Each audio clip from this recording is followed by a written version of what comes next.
Venus the Flytrap combines platforming action with an R-Type power-up system. We take a deep dive on episode 345 of Amigos, Everything Amiga.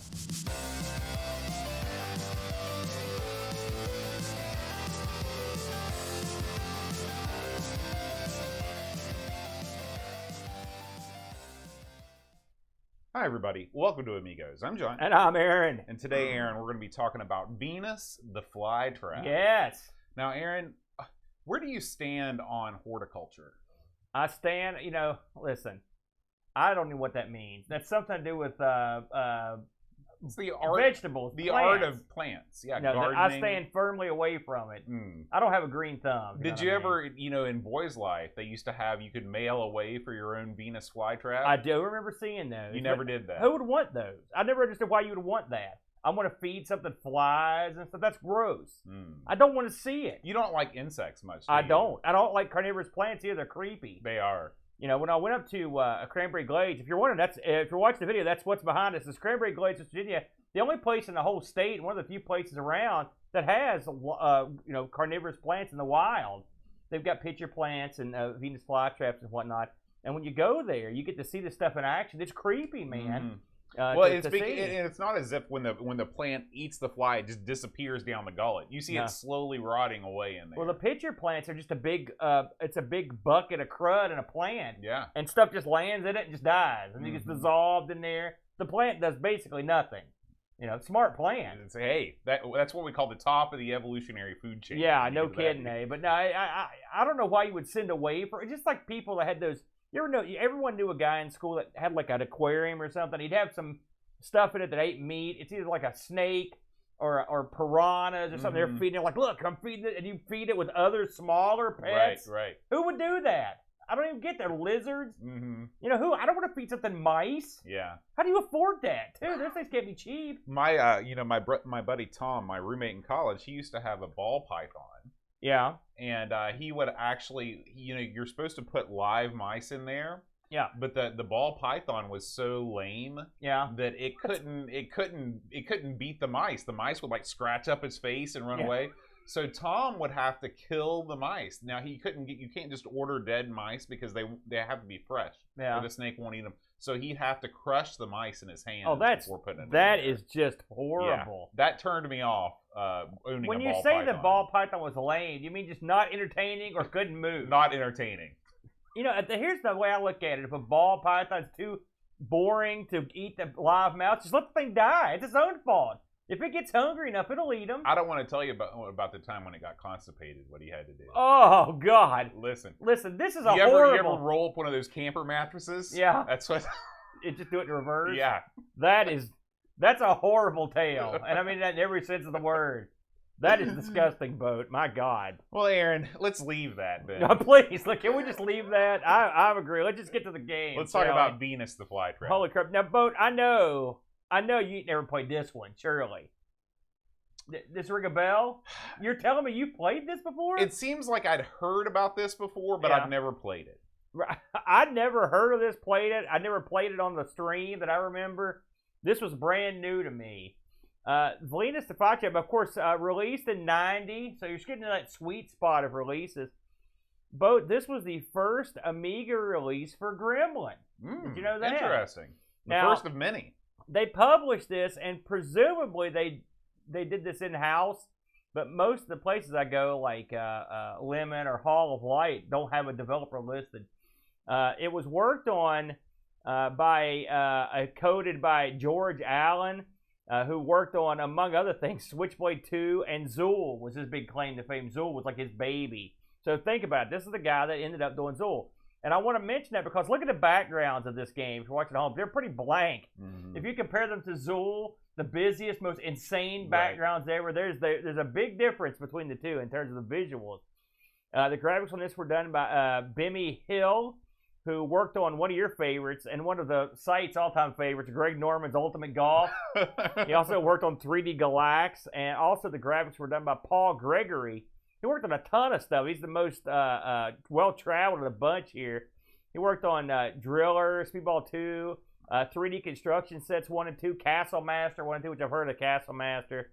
The music was done by an outfit called a team up of Mulholland and Lowe. Okay. I feel the low. I don't. As far as I can tell, That's a cool name. This was all Mulholland and Lowe did, and the interesting box art was done by Peter Andrew Jones, both. And of course, this was an ECS OCS game, and was also converted over to, or I think this actually was converted from the Atari ST. So yeah, this I would think that this would be one of those many Amiga games that started life as an ST game. Yeah, I will say, and we'll get into it here, but this is 1990, and things happened in this game that once again make other things we've seen through the tenure of the show inexcusable, which we'll get to.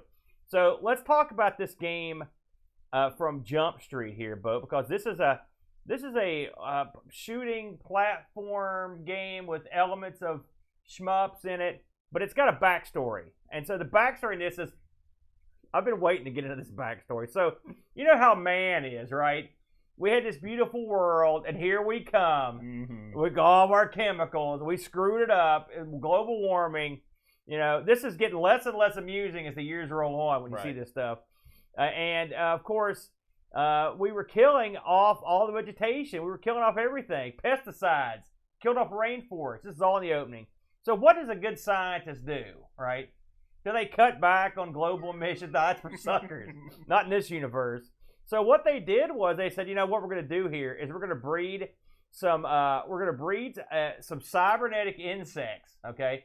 We're going to release these cybernetic insects on the world, and they'll take care of business. Which, you know, it's funny because, you know, people around the world have tried this in real life. Yeah. And it never works. Well, it didn't work in fake life either because what happened? The cybernetic insects killed everything that was left and scorched the earth. Good job, eggheads. You've screwed us again. That's right. Stupid scientists. How does this happen? How could you possibly screw up that bad? I was going to say, you know, I think this has happened in West Virginia where there was some species of fish that was causing trouble, so they released a different species of fish to eat those. It's happened everywhere. And now we've got those snake fish that crawl up out of the water. Oh, man. Yeah. You don't want those. No. And I think the ladybugs are part of that, too. Yeah. Weren't they part of that, They're too? all part of it. So, and ladybugs are everywhere in West Virginia. We got the camp's full of them now. They've got the gecko. So, even this arcade has some in it. Yeah. So, your job, the scientists have one more trick up their sleeve. They've got one more super cyber insect, and that's you. And your job is to go and eradicate all the bad insects and cleanse the earth so things can grow again. I don't know how that would work. Considering they specifically said that the bad insects destroyed everything. But yet in the game, it's a lot of lush greenery, and you surely don't kill all the insects. I'm not fully convinced the person that wrote the backstory to this game actually played or even saw the game. Well, listen, that may be the case, but need as we say, we'll move on. So your job, you play a super bug. Now this bug reminds me of Frogger in certain ways. You remember how you played Frogger, and Frogger could run around, but if he got wet, he died? Mm-hmm. This is a winged insect, but he only flies occasionally, and he can fall off ledges to his death. What? Yeah. Why? We don't know why. It doesn't matter, right? You play the metal insect of doom. And the good thing about your insect is... And I think, did they actually name the insect as Venus the Flytrap in the docs? Or is that just implied?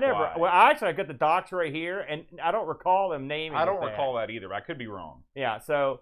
Anyways, here you go. You've got to go through these levels. There are 10 levels. Each level has 5 sections, and then you've got a bonus section on each level. And what a bonus that is! Now, you'll notice right away that you move your bug with the joystick, and this is a game that's got up for jump, your favorite, and the button does the firing.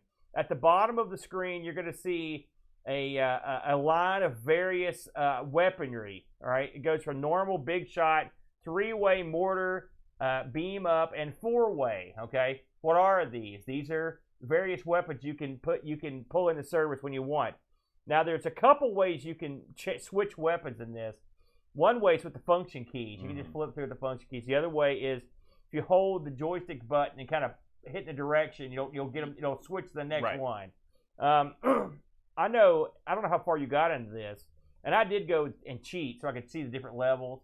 But early on, I only got to where right before I died, I could activate 3-way, but But early on, I couldn't get anything else to come up. Well, here's the thing. This game does not give you ample opportunities to upgrade your power-ups. If you're listening and you're not watching the video version of the show, imagine the R-type power-up system at the bottom of the screen. It looks exactly the same. Okay, you just have the names of the different weapons at the bottom of the screen. And when you pick up power-ups in this game, it advances along the bottom, so you unlock weapons as you go. The problem is that unlike R-Type, where you get weapon upgrades pretty frequently. Yeah. In this game, you get one weapon upgrade every couple stages. Yeah. Every couple stages, and when you die, you lose it and you don't get it back. Which is funny because you're picking up upgrades to beat the band. Yeah, this game is upgrade-o-mania, just not weapon upgrades. Just the basics of this game, because really once you understand the basics, the game doesn't change that much. You're going through the levels, like I said, 5 levels, and really the levels are identical. I mean, the 5 levels inside of one world. Right. They literally could have. I will say, we often complain that levels are too long. If you took all these levels and combined them into one huge level, a lot of games would do that. We would complain. So I will give this game credit. It didn't break them up. That's right. Now, when they break them up, they don't put anything interesting at the end. You don't jump on the flagpole. You don't jump through a large golden ring. No. All you do is you jump off the edge of the screen. And you never know where the end of this level is. You just sort of leave. And then the screen goes blank, and then you see in white text, it's time for a stage 2. It's almost like what this reminds me of. So let's say, Bo, you were like the play tester. And you're like, listen, guys at Gremlin, these levels are too freaking long. Can't you cut these stuff, like, say, into fifths? And they were like, all right. And right before they released it, they just went, and they're like, there you go. Now shut up. Yeah. Because it was we complain about it, so I'm going to give them credit, but it's the bare minimum. Mm-hmm. And the levels, the whole 5 levels are the same. They're completely interchangeable, same enemies, same everything. Nothing changes. It just, they add different, there may be more difficult as you go on, but it looks the same. The enemies are the same. So you go through the levels and you're shooting other bugs. And occasionally you'll shoot carnivorous flowers and then some other stuff when you get in the air. You start off with just a regular gun. I found the regular gun to be fairly capable. It just takes more hits to kill certain things. And as you go through, when you shoot an insect, it will turn into or drop a big metal core. Okay, or it basically looks like a steel donut or something, right? Now, when this first started happening, I was puzzled because when you walked over it, nothing happened.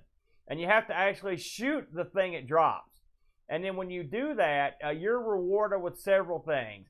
It could be extra ammo, it could be extra time, it could be a battery. There's a bunch of different stuff, but none of it really is a power-up. It's very rare you get a weapon power-up. I want to talk about this right now before I move on. I think having to shoot the dropping sucks. It really slows the game down exponentially, doesn't it? It's the worst. It's the worst because when you're playing a game like this, you want fast action. Okay, there are several things that stand in the way of fast action in this game, but the all-time worst culprit is the fact that you literally, because what happens is when you shoot an enemy, it's not as if the enemy just instantly disappears. There's an explosion animation that occurs. Yeah.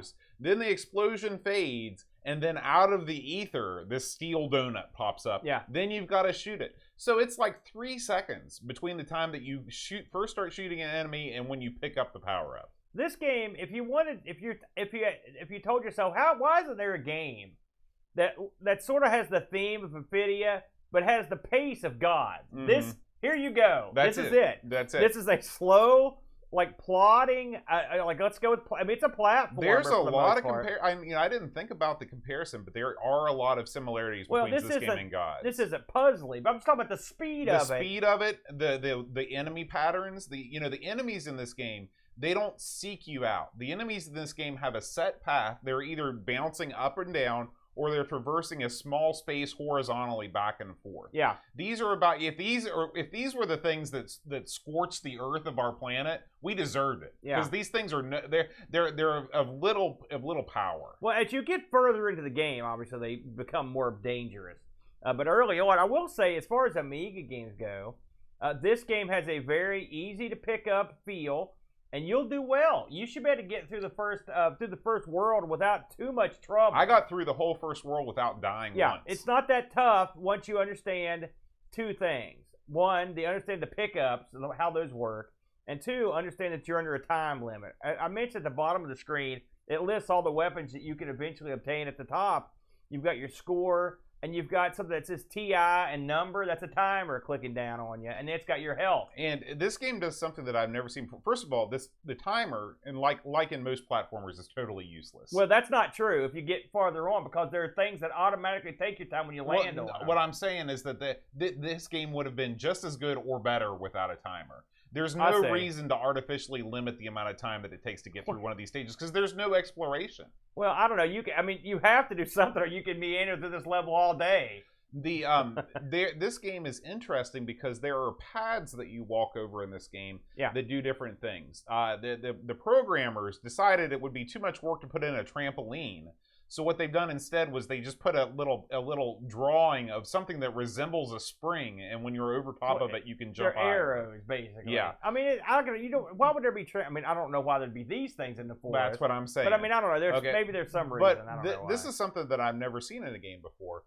There are actually pads that you can walk over that drastically reduce your time. Yeah. And these are in the game for no other reason than to just screw with you.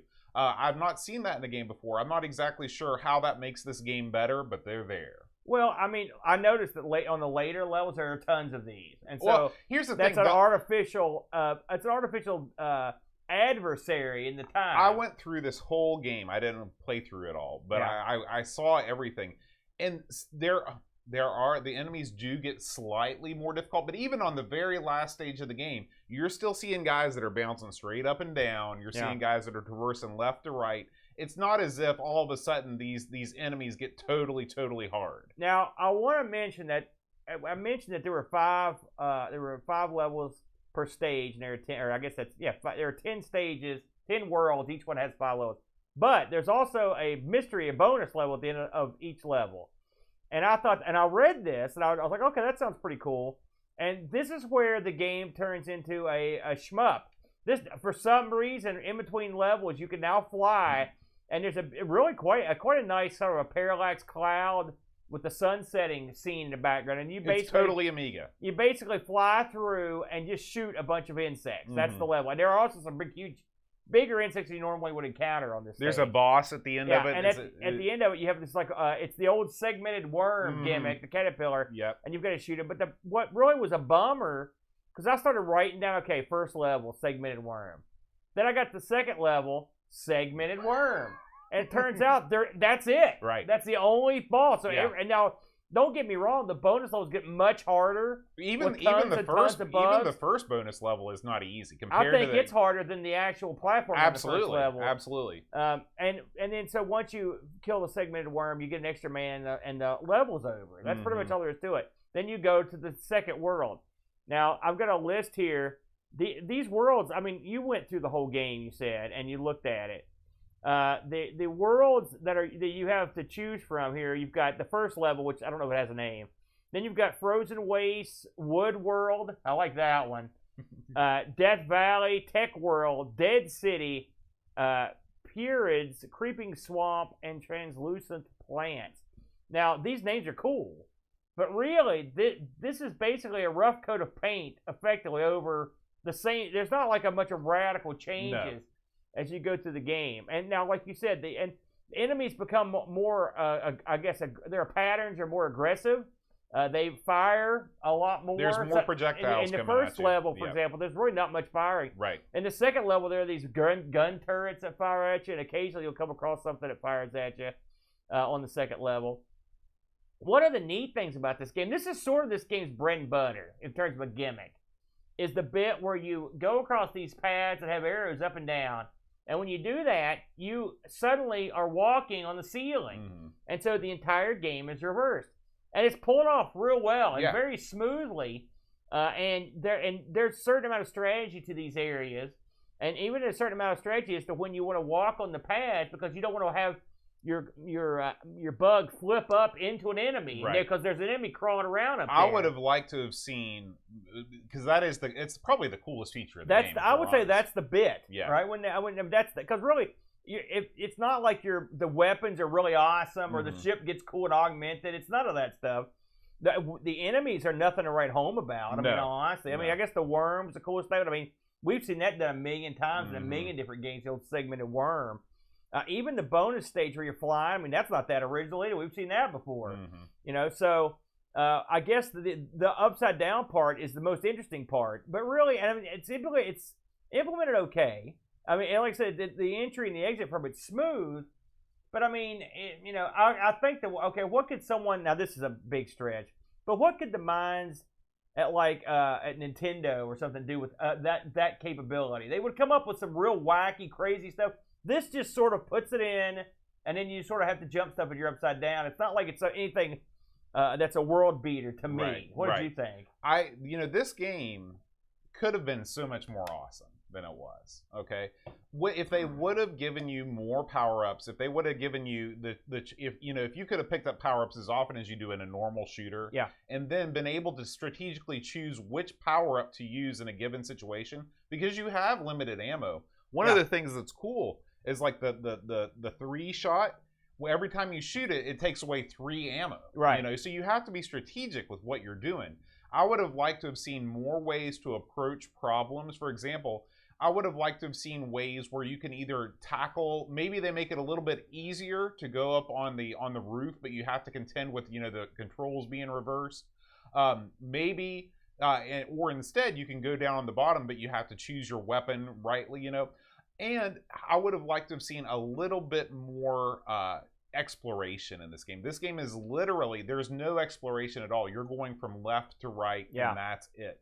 Now, you know, of course, we often complain about that. I'm talking out of both sides of my mouth because I always talk about how there's too much exploration. But this, you know, when you go through this whole game, it's not very interesting because there's, aside from the window dressing of the scenery in each of the worlds, nothing much really changes throughout the course of the game. I would have almost preferred if they're not going to give you the power-ups, maybe just say, okay, in World 1, you get to use the big shot. That's your power-up. And then in World 2, you can use a 3-way, you know. At least that would give the stages more variety and more character. And they could have designed the enemy patterns around the special weapons that you have. Well, as you get further into the game, like, for example, the mortar becomes a lot more usable because you're in areas that are very confined, and you need a weapon that sort of launches upward and loops around, like a mortar does, like in an arc. And so they have, to a certain extent, they have done that, sort of. But, I mean, it's... I don't like to have to... What's the point of even having that meter at the bottom of the screen if you have to wait and wait and wait? And I hate the fact that you lose stuff when you die. Like, I know that's par for the course. Yeah. But when they don't make it easy to get back, and you know, Apidia suffered from this too. It makes the game not fun. And at the end of the day, I want to have fun when I'm playing a game. This game has a little bit in common with Apidia, in that Apidia tried to pass itself off as an arcade game. This thing's got the bit where you have to insert the quarters. Stupid. Well, I mean, I don't mind. It's cute. I see where they're going here, but I mean, no one's gonna mistake this for an arcade game. No. But the whole insect thing, and this is a crisp, clean. I mean, I don't want to get twisted. This is a crisp, clean looking game. This game looks great. It looks. Well, I mean, no, I don't agree with that. I think it looks okay for 1990 on the Amiga. I think it looks great. It was played, but no, I think it looks okay. I mean, it looks like an Amiga game. It looks like Fire and Ice, a bunch of other games we've played on here. Okay, but a game like Apidia, they went that extra mile to make it. Some parts were beautiful and some parts were gross. Yeah. And they made it, the worlds were far more interesting. Oh, sure. I mean, these things, I mean, literally, they're generic as you can get. There's nothing here that's going to blow your mind. There's no incredible architecture. It's just like generic crud, you know, sprawled across 5 levels that are the same. What's the point of having 5 levels of each of these? That's too many. It's just artificially lengthening the game. I mean, it's not like, if you take a time, if you're like, I'm going to build 5 awesome levels per world. Okay, great. But if you're going to use, if you say I'm going to make 1 level per world, and then we'll just on the box they can say 50 levels. Right. That's exactly what it is. It's not like man, I can't wait to see what they got next, or what enemy's coming up next, or what's the boss. Right. You don't have any of that. You got no bosses at all. At the end of the game, here's how the game ends, folks. You hop off the edge of the screen, and it says congratulations, you beat the game. Yeah. That's it. And it shows the credits, and then your thing flies off and it goes dark. That's it. So there's no big ending, which I wasn't expecting that. But I mean, and there's the usual tropes. There's spikes and there's that kind of junk. I mean, it just, nothing here it's a totally passable game. The controls are fine. Mhm. The hit detection's Yep. fine. What did you think about the bit where you kill something and the health flies out? I hated that. I could never get it. Here's what I will. The one thing I will say about the way they do the shooting the donuts in Mhm. this, since you didn't know if any of those were going to have that heart in it, you kind of build up anticipation, and you have to be always on your toes. It's weird because it's so slow, but there at one split Right. second, it gets instantly. You're like, oh god, I got to get up and get that that Mhm. health that's flying off. Mhm. So I mean, I'll give them that. I Yeah. mean, that's not a deal breaker. It just seems it slowed the game down. Now, the game's crisp, it's colorful, and there's one thing it has that's dandy. It's got live in-game music that's not bad, and with sound effects, with no settings, no turning crap off. This is 1990, it's ZCS. Again, we've talked this a million times. There was no excuse after, say, 1990 to never have that happen. Remember when I told you that the upside down gimmick was the best part of the game? Yeah. That was wrong. The best part of the game is the in-game. The sound effects are nothing to write home about, but the music in this, it's not my cup of tea personally, but Yeah. it's very atmospheric. Yeah. There's different tunes that play in different levels. It's very evocative. And I thought it was great. The title tune is great. The in-game music is great. It was all great. Well, we got to give some credit here to Mulholland and Lowe. Yeah. Where did these suckers go? Come back, because the music in this is, I mean, again, is this the best music I've ever heard? No, but it's darn for in-game music on the Amiga. It's pretty darn good. Absolutely. You know, Absolutely. and it's the game runs smooth. There's no Mhm. slowdown. Yeah. I mean, so technically it's solid. Technically solid. This is I watched Kim Justice's top 100 games, and this made her list at 97, and she said pretty much what I think. It's a game that's got great music, and otherwise, it's okay. Mm-hmm. Well, Well, this just shows you that you can have technically competent programmers, you can have real good music, but if you don't have a strong vision for what you want the game to be, then you're going to end up with something like this. This reminded me of what this reminded me of was a ZX Spectrum game, and done on the Amiga. We talk about this a lot. We talk about 8-bit games that just have some lipstick on them. Well, I mean, this never appeared on those, but Right. you can see how Gremlin, who had spent a lot of time on the Specky, they were coming over, they were getting their feet wet on the 16-bit, and they were trying to. And this I think is an example of how they would. Of course, they went on to do great things. Yeah. And this is them getting their feet wet in the realm of where they would be working for some time. Right. It's a totally competent game. I'm not saying I don't recommend it. It's also a good game for people that aren't particularly good at these sorts of games. You can feel good about yourself. And it does pass several of my tests when I used to do the ranking of Amiga platformers. How do you think this would rank? This would rank pretty high. Yeah. Because you can finish the first stage. The stages are clearly marked. There are power-ups that you can get. Yeah. It's about as generic as it comes. It's kind of the weapons power thing's almost a bummer. I almost look at just wish it wasn't there. Yeah. I'm with you. Because otherwise you just look down there, it's like, man, right. I'd sure like to have the 4-way or the What's beam. the beam up? That sounds awesome. I mean, they've got lots of stuff. And you don't get that stuff. So, but I will say, don't let the time limit turn you off. If you're gonna roll probably for like Eric Nelson, he hates it so much that he won't play him. It doesn't really come into play until later on. But I mean, this is a game also that's got passcodes for levels, so there's also tons of cheats. The version I had, you could turn all everything up, you can have all the weapons. I didn't use that because I think that I didn't want to. I wanted to come into it just like a normal game player, and I'm glad I did because it is nice to have some success. Right out of the gate on one of these games. I agree. So this is like a good game maybe to start your platforming days on and go from there. But it's not if you're someone who's looking for like a world beater. My thing is, how would this fare on the consoles?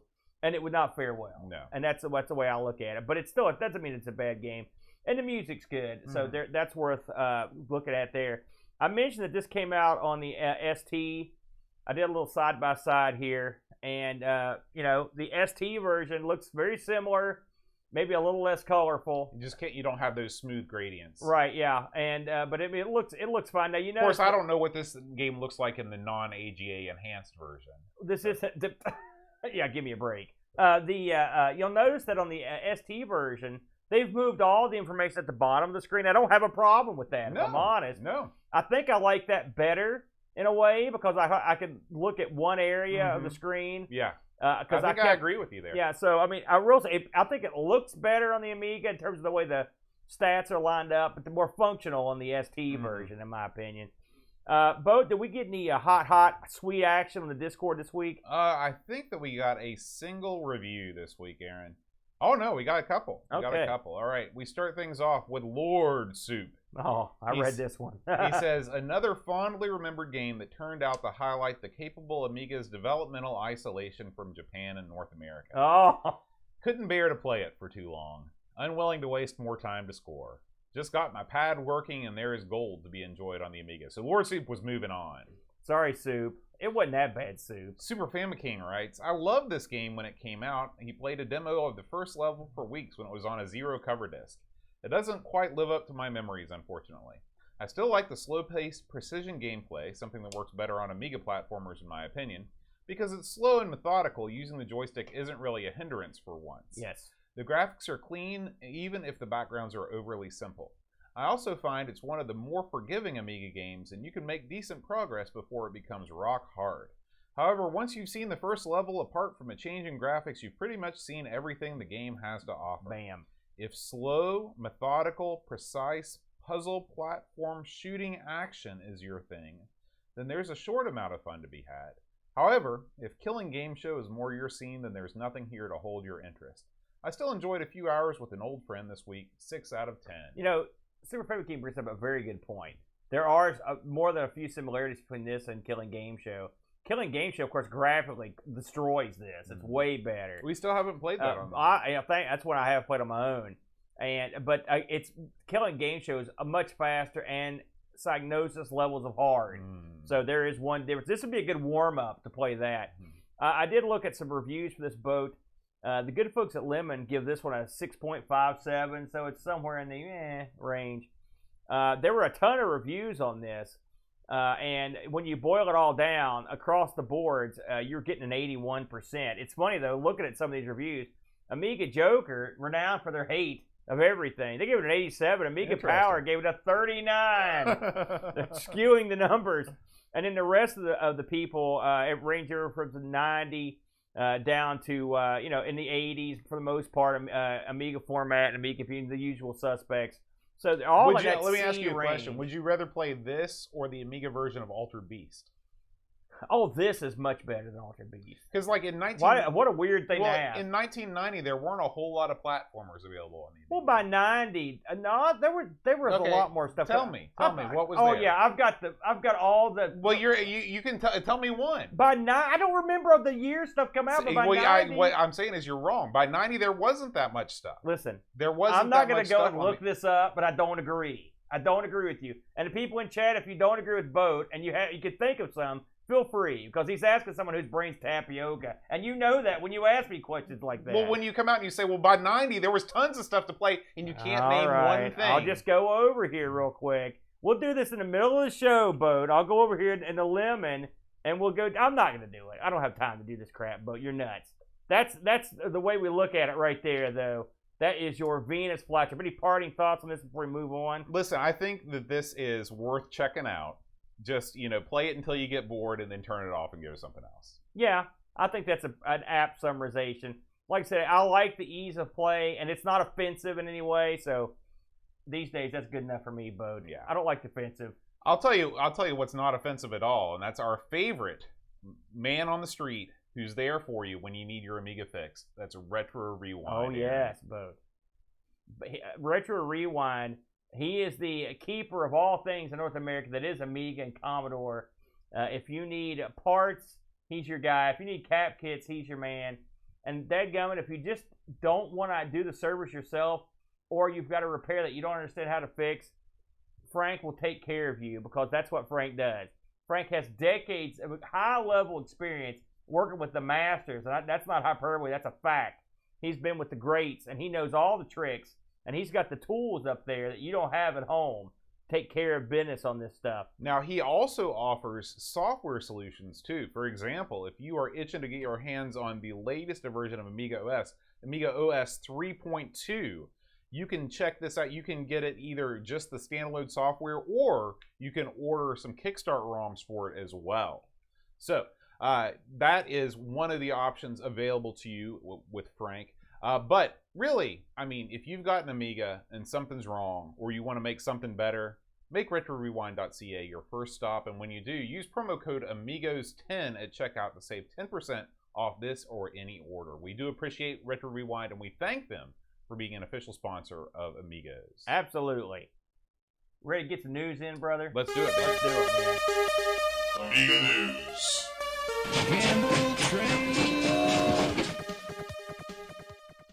All right, Aaron. Our first story this week is one of the, we don't often cover Amiga OS 4.1.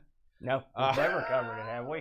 Well, we mention it from time to time, but most of the time, there's just not that much on it that we care about. But, Aaron, this is a game that I care deeply about. The Windows classic game Space Cadet Pinball has now made an appearance on Amiga OS 4.1. Lots of pinball fans poo-poo this game. Yeah. And for a somewhat good reason. The physics are not spectacular. The graphics are not great. But gosh darn it, if you grew up with a Windows PC and you didn't have that many games to play, you played a lot of Space Cadet. I played this game a ton, and I liked it. I never liked it, I'll be honest with you. I never thought it was well, very see, good. you'd already played Pinball Dreams and Pinball Fantasies and stuff by the time That's this came true. around. This was my first foray into computer pinball, except for Dave's Midnight Magic. And even well, the stalwart fan of Dave's would know that this was a step up. I'm not going to lie to you. You're not wrong there. But it was okay. I mean, it was free. You got that going for you, both, so not too bad. Not my favorite, though. And so you can check this out. This is over at the AmigaOS4Gaming.com if you want to check out more stories related to OS4. Now, Aaron, this next video you gave a watch earlier in the week, so you can tell us all about it. This is Chris Edwards' new joint, a new FPGA device, the Mini-Mig. Tell me about this, Aaron. This was quite a wacky bit here, I have to say. Of course, the original Mini-Mig is an FPGA. It's like sort of like the predecessor to the Mister in a way. And what it was it would run Amiga. It would run it on like it was 2 megs, I think, of memory.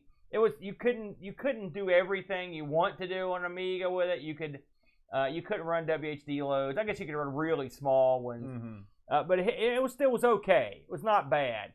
And Chris actually goes into it. He fires this thing up and talks about it. But then he gets into the new 1.8 version of this thing. Now the Unamiga was very similar, and it did the Amiga, and then it would also run a few other things, lighter things. You'll recall that when I got the upgrade for it.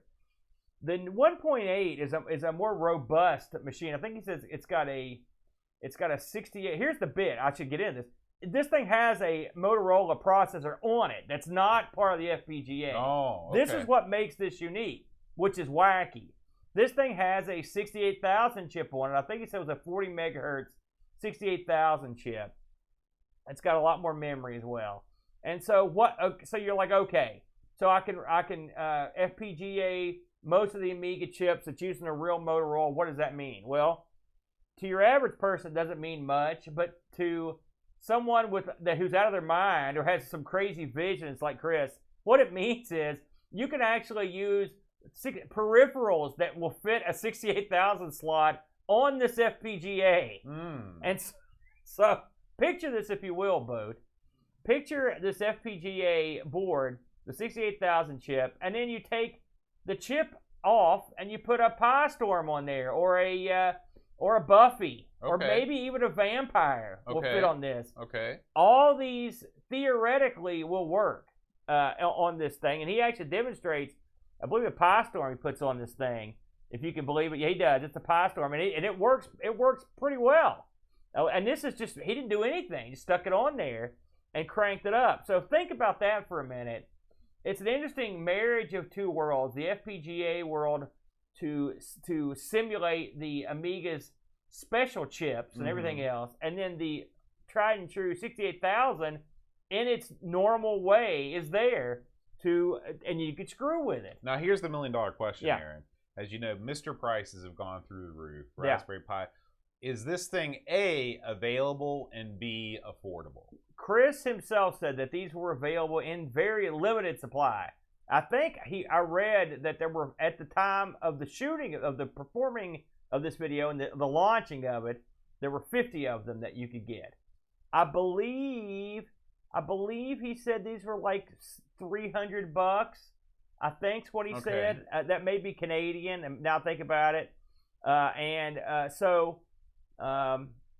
Is that a good deal? Because I asked that. I was like, it seems like a Mister would give you more bang for your buck. Well, he did mention that the Mister was going for. He told me they were going for $500. I don't know. Is that true? Is they're going for that much money? Not sure. I'll have to check it out. If they are, that's a ton of money. Yeah, by the way, we got in before that thing went. I'm glad you got me when you did. You're not kidding. But still, one thing you can't do is obviously if you're getting this just to screw around with the 68,000, the Mister didn't have that. Right. And so what you're going to get here is something you can really mess with, I guess, Bo, is what I'm saying.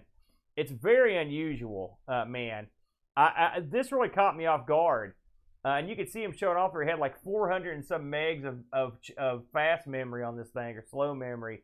So it's something for the tinkerer, that's for sure. Yeah. I mean, it'll be interesting to see, as time goes on. First of all, how many of these actually make it out into the world, and what kind of wacky things people end up doing with them. Yeah, and the speed numbers, I think, were off the chart, as you can imagine. Yeah, it's an interesting idea. The funny thing about this is apparently the guy that works with this has been working on these for quite a while. Just the thought of this is, to me, it's just. I mean, let's say you didn't think about modding them in some way or enhancing the system. So why would you do this? That's the thing I couldn't figure out. Right. But so I'm assuming this was made specifically with this idea in mind. It's very fascinating. I had a little back and forth with Chris on this. It's an interesting proposal. It'll be interesting to see what people do with them. Mm-hmm. I wonder what can be done that you can't normally do. I don't know. Well, I mean, you can't, for example, put a Pi Storm on a Mister. No. I mean, what could you do that you couldn't normally do on like an Amiga? Right. With all that stuff. That's what I don't know. Yeah. Of course, it's new hardware. Some of these things you can't really question them. You just kind of stand back and just see what they do. And I think this is a perfect example of that, Bo. Yeah. Good stuff, though. Absolutely. All right, Aaron, this next story is about an upcoming festival right here in the United States, the Commodore Amiga exhibit at Vintage Computer Festival East, which is up in Wall, New Jersey, Aaron. It's about an 8.5, 9-hour drive. I've never been there either. I'm not 100% sure where that's at in New Jersey. Me either. I don't know if it's north or south. But it's going down at the Info Age Science and History Museum. It's going to be April 22nd and 23rd, so just about a month away. There are going to be some big names at this thing, Aaron. There's Bill Hurd, Dave Haney, Andy Finkel, some other guys. So this is probably going to be, if you're an Amiga fan, somewhere in the North Atlantic section of the United States, you're going to want to come over here and check this out. The VCF festivals are always a good time. One of these days, we're going to have to go to one of them that aren't so far away. Aaron. Yeah, that's the one thing about this. Of course, we're sort of kind of on the East Coast. We're not on a coast. But that's a long drive. But it's not an easy drive either, because you're going up through like the most populated part of this part of the country. Right. And so the traffic and the headaches to get up there, especially right around this time of year, is when all the construction goes on in the United States. And so getting anywhere is just a slog. And so that would be probably too far flung for us. 8 hours and 48 minutes, almost a 9-hour drive. Yeah. So. And if you add in all the construction involved, and in West Virginia, it's not in straight shot; it's up and down mountains, and so you get the time and also the price of gasoline. There are plenty of reasons for us not to go, but everyone else that's nearby should absolutely go. You should definitely go. I would love to go to this one of these days, but put it on the list. All right. Now, our next story, Aaron, is just came up today on my YouTube feed. This is an expose on a new piece of kit called the MT32 Pi. All right. And what this does is you actually can use this in conjunction with a Mister or with some other thing like that, and you can actually get MIDI like the authentic MIDI capabilities through your FPGA. So you see here, if you're watching the video version of this, that this guy has hooked this device up to his MiSTer. And what this allows you to do is to, when you play games that have the extra MIDI available, you can actually use this MIDI chip to get that authentic sound. This video is actually cool because he talks about all of the different MIDI applications. You don't really hear too much about MIDI on the Amiga. It was more of an ST thing. But there's tons and tons of MIDI composition things. There's different players that are available. He goes through a whole bunch of different games. He takes you through the list of MT32 compatible computer games, so you know what to play. It's pretty cool, Aaron. Now, did you ever have any great desire to get some MIDI action in on your Amiga back in the day? Absolutely not, Bode. I had no desire for that at all. And I know people have built things for their MiSTers and stuff to add MIDI availability. Sometimes they look really cool when they've got these big gimmicks strapped to them. They always have an EQ on the front with the bouncing things. But really, most of game-wise, you had like your Lucasfilm stuff. I think they supported a lot of that stuff. But I mean, I don't know. I just never did it for me. I'll take something like a C64 chip tune or something any day of the week. MIDI just never did it for me. But listen, some people love it, and it's just like I didn't like ad-lib. Same thing. Right. Some people love it. Some people will pay a lot of money to get a card to simulate ad-lib. I would get a card to not simulate it. Well, you can check that out. That comes from YouTuber RetroBits. Now, is this something that's for sale? Is that what we're talking about? There's a GitHub page, so I have a feeling that you need a Raspberry Pi and you download this software on the GitHub, and then you 3D print yourself a case, and you're good to go. Those Raspberry Pis have went up substantially as well, and are tougher to get. That's where we're at now, right? Yeah. For all the people that bought like 50 of those things, it's a good thing we did it when you did. All right, Aaron, and finally this week, a milestone for our buddy and friend of the show, Neil from RMC. He has finally opened the cave, and he's published his first video based on his grand opening with the public being able to come in and try out everything. Aaron, what did you think about this video when you saw it? Well, I mean, of course, when we were, if you'll recall, when he first announced this, I told you, this is brilliant what he's doing here for a bunch of reasons. Really, I didn't understand the scope of what he was looking to do. And I certainly didn't understand that this was going to be an attraction at some point. And it's like a paid attraction, like you would go to a museum or something. And the thing is, because if you'd said, listen, Neil's put together this paid attraction, I'd be like, oh, come on. This is something I'd pay to see. It's out of this world. Like, I would sit back and just bask in my own awesomeness if I had this. It's very clever. It's well done. Clearly, he had a vision. I'm sure he had a lot of input, but everything about it is just top shelf. Neil is a guy you know better than anybody, Bo, because you worked with him so long. Neil's got that kind of demeanor, the quiet, sort of polite demeanor. He's very personable. He's the right person to host a gig at a place like this. He's the right person to run a place like this. And he really lucked into, I'll tell you what, getting kicked out of that old place was like, it did him a world of good. Because the place he's at now is beautiful. He's got a beautiful, huge room with expansion capabilities. Plus, he's got the guy making his Mr. gimmick who lives like down the stairs. I think owns the building. Like, it all fell into place perfectly for Neil. He couldn't have asked for things to come down any better. And so it's nice to see good things happen to people that are good people and are hard workers. The amount of man hours it would have taken to take that stuff up and down the stairs, I can't even imagine. Oh, my gosh. And so, good on him. I know we've known a couple people that have already got to see the cave, and I'm sure plenty of our buddies will get down there to check it out. And one of these days, Bo, we'll have to go over there and go and see Neil's cave. Hopefully he'll comp us both when we get there, but I would love to go in there and check it out. Well, if you're interested in visiting the cave, basically it's open every weekend.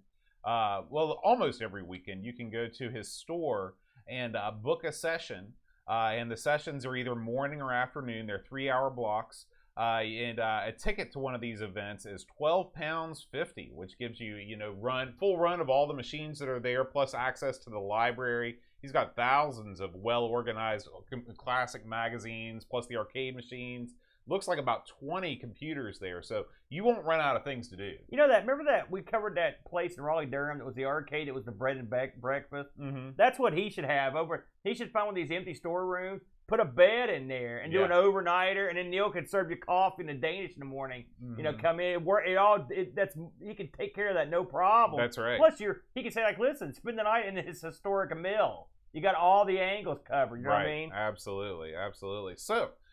Make sure you check out Neil's latest video to see all the great things that are going on, and I can't wait to see what he's going to cook up next over in the cave. Yeah, congratulations, Neil, by the way. Great job. It looks really good. All right, Aaron, let's head on over to our community update section and see what's been going on both of our YouTube channels. All right, so let's get it going here, Boaster. Right out of the gate, we're going to talk about this last 1200 XL boat. Why don't you talk to the people about what we did on this one? So this is hot off the presses. Yeah, this is all about Donkey Kong. We are Donkey Kong, one of your favorite games. Oh gosh, yes, I love it, man. And we figured it was time to cover it on 1200 XL. We take sort of a deep dive, talk about what makes it different than the arcade version, talk about the history, and do some port comparison stuff. But most of all, we just celebrate what a great game Donkey Kong is, and I get a chance to publicly thank David Z and Bob from the Atari Age forums for hooking me up with both a floppy drive and a killer upgraded board, which I just tested out with the capture card. There's going to be some Atari streaming in the future now that I have the ability to capture right off the main hardware. It looked great, by the way. I was real impressed, and you had to tell me exactly what had happened. Yeah. Because I was like, how do I make mine do that? Right. By the way, we're going to talk later. How do I make mine do that? You got to tell me how to do it. So that's 1200 XL for this week. It's a good show. Check it out. Yeah, listen, I had a lot of fun on it. You know, I'm a big Donkey Kong man, and you even knew a couple things that even I didn't know, and I thought I knew it all. So yeah, check it out. Good times. There might even be a little comparison in there with the old King. That's right. You know that because Boat can't let it go, so we had to compare him with Donkey King. So there you go, Boat. I enjoyed that actually quite a bit. Now, here's something else I enjoyed, Boatster. I always enjoy these. It's when me and you get together and just talk about your garbage. And by God, we were in rare form on this Boat, as we did Ask the Amigos, March of 2022. I know you never remember these, but what do you remember about this one? Nothing. I remember we got rated by Neil, and we had 87 million people in the chat. That was cool. That was nice. But yeah, it was also, the questions were real fun this time around. What was the worst computer you've ever used? Yeah. I thought about that question some more. Yeah. And I wasn't thinking clearly at the time. You weren't? I know, it's hard to believe.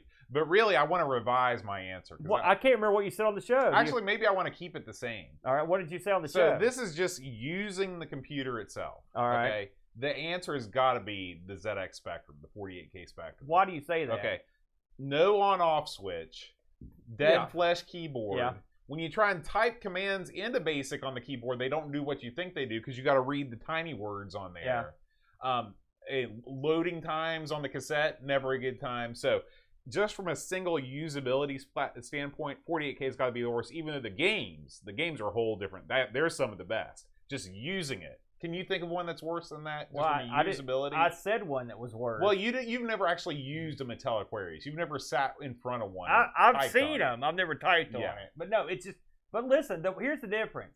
On the ZX Spectrum, I sat through a load screen and go through all that rigmarole. But I know that at the end of that screen, it's going to be something cool pop up. That's true. There's a chance. That's true. Okay. On the Aquarius, it's a 0% chance. There's no chance. You're sitting through a loading screen, and it's going to be garbage. Yeah. It's horrible, and that's the big difference there. That's true. You know, you got to have something to look forward to while you're sitting there waiting for the tape to load for like 15 minutes, Boat.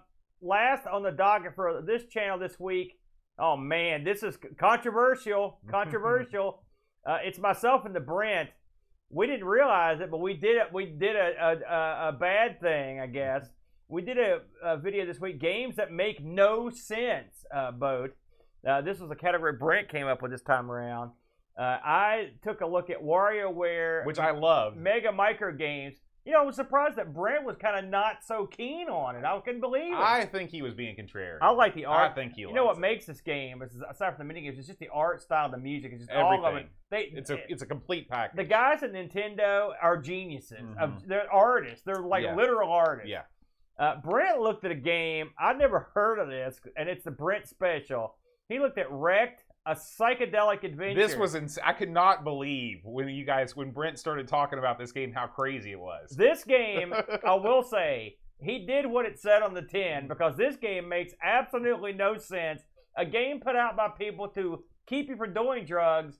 A game where your lead character takes every drug he can. Right, and he walks away, and he's dancing. I mean, he was taking shrooms, he's drinking, smoking, shooting up, the whole 9 yards. I wanted to do drugs after I watched it. Now, the funny thing is, a little funny thing happened on the way to release this. I looked at our, listen, ARG's numbers are up and down like a yo-yo, depending on what we do on YouTube. And this week, they were way down. I thought, man, we have released something here that people I hate. What did we do? And then Brent brought up the point that it hadn't showed up in any subscribers list. I was looking for it and I couldn't find it. And the reason that happened, presumably, is because when we set this game up, you have to set up YouTube with all their conditions. And I put light drugs. I had to. I felt like I was obligated because we do talk about some drugs in the game. We had to. And apparently, when you do that, despite the fact that it said okay for advertisers, it's not okay for anyone to be advertised too. Right. Because it's ended the subscription from getting these. I'm hoping next week everything's fixed. But if you didn't get this in your subscription box and you usually watch ARG, it was released. And actually, I thought this was a pretty good show. So if you're into that, please check us out. But that was weird, Boat.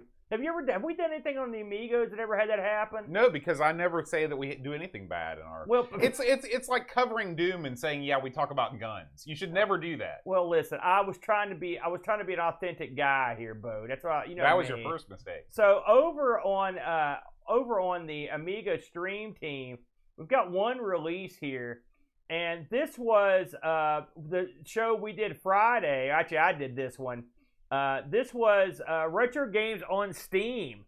Now, listen, I'm not going to lie to you, but I had a lot of fun on this one. Look at how you're moodily lit there, too. Yeah, that's because I have no lights in my room anymore.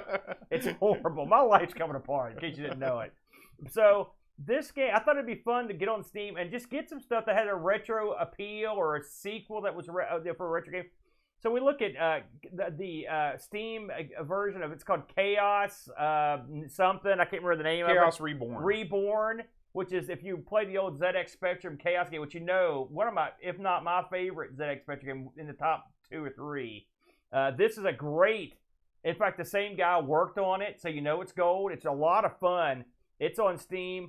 We also looked at Super Frog HD. We looked at the Wings remaster, which is this is another one. Like, no one talks about this, and it should be talked about, because if you like Wings on the Amiga, it's exactly the same, but better in every way. I mean, exactly the same. If you're the kind of guy that, I don't like no change, that's what they did. They made it perfect. They did a great job. We looked at a few other things on here. A lot of remade stuff. This is Retromania Wrestling. How was that, by the way? Disappointing. Really? I'll be honest with you. It's not like WrestleFest like I hoped. This is Great Giana Sisters Twisted Dreams. That looks great. This is a brilliant game. That looks great. And if you think about what Great Giana Sisters is, right, which is I know people cherish it, but it's a crappy ripoff of Mario. Like, this is a real game. This is a real game, yeah. And this had a couple sequels but this was great. And then this is a game that came out for the Genesis. This is you and Brent did this. Yeah, right? we did. We did this. I thought it'd be fun to try one of these games. It's called the name is escaping me. I can't remember either. But anyway, it was a lot of fun. It's a pretty good. It's a real big cartridge. It's like the biggest Genesis cartridge ever, or Mega Drive. So anyway, I had a lot of fun on the stream. So if you're interested in it, please hop over to the Amigos Stream Team channel. That's Amigos Stream Team, and 3 words. If you have trouble finding it, then you can go to bit.ly/Amigos Stream Team. It'll take you right there. Every week we get more people adding, and every week there'll be more content. I'm fixing to release some more stuff this evening. So there'll be more good stuff coming. Flack is releasing his stuff on here, and also Frodo. So it should be a lot of fun, Boat. Yeah, man. Coming up this week and on both channels. All right, Aaron, as we prepare ourselves mentally and physically for the Patreon song, I should talk about last week's Patreon Song Challenge winners. So last week was the Star Wars medley, Aaron. Yeah, the Star Wars I knew. Medley. That's one of the ones I knew. Rob O'Hara, are you shocked that he was the first one out of the gate? I'm not shocked at that. Yep, Barkbit got it, R-Typer, Pack Billy, Matthew Perron, Chris Folds, and Ed Van Helland at the 11th hour got his entry in. So congratulations, one and all, for that.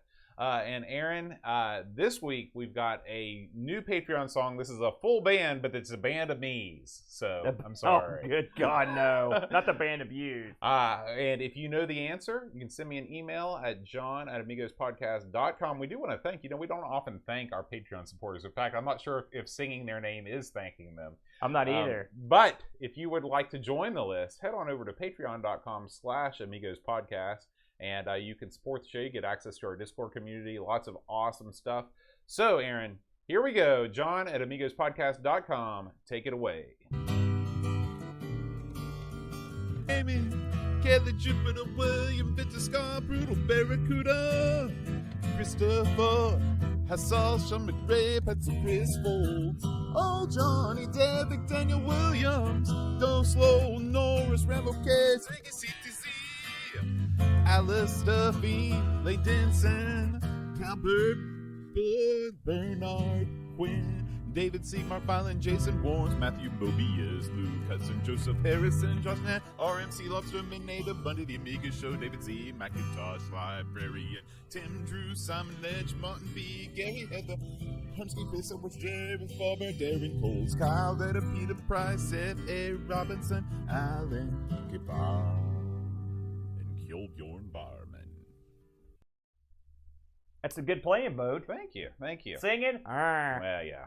I wasn't sitting in the chair and rocking back and forth, if you're familiar with Was this before your back went on the blink when you filmed that? Yeah. Can you do stuff like that? Like, could you teach band with your back jacked up? Well, we're going to find out come Monday. And of course, we want to thank all of our fantabulous Twitch followers, Twitch subscribers.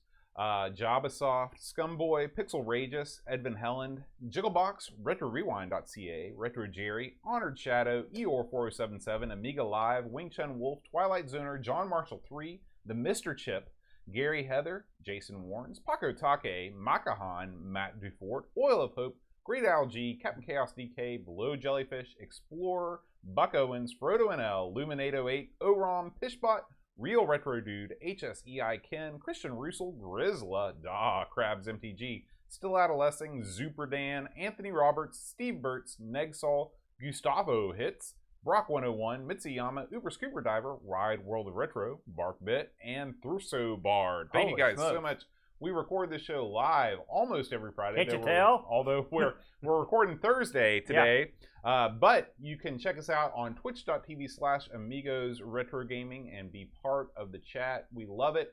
And Aaron, what are we going to be playing next week on the show? Let's find out, shall we go? And the winner is... Oh man, it's Bomb Jack. Yeah. This is a game that I discovered late in life. I never played this growing up, but I really enjoy the various permutations of this. Might have a go with the old beer edition as well. I've played this very few times. I'll be honest with you. I never got into it, but I never really cared. So now I care more. As you were singing that beautiful song and then going through those names, but it made me remember, bam, this right here. This is the new one, Bode. That's right. I picked it up. It's our cool shirt with all the users. I'm trying to Brent. All the listener names on it there. Where can someone get a shirt of this? Could have their name on it. That's right. So another advantage of being a Patreon supporter is you get your name on the shirt. If you go to amigatees.com and look for our supporters shirt, you can see you can order yourself one of those and be part of the cool club. I noticed that my name's not on here. Neither is yours, is it? We don't support our own show. Is that's me there, right? Third degree brown belt, and I'm this the falsetto. That's you. Yeah. Oh my I'm God. represented by an eighth note. It's no joke that the little musical notes are right above the trash can. Yeah. Just drag that right in there. It's also yellow. Yeah. The boys just called him yellow. Oh, remember that song? Coward of the County? Yeah, I do. I love that song, except for the bad part. All right. So, guys, thank you as always for watching. We will see you next week with Bomb Jack. Until then, adios.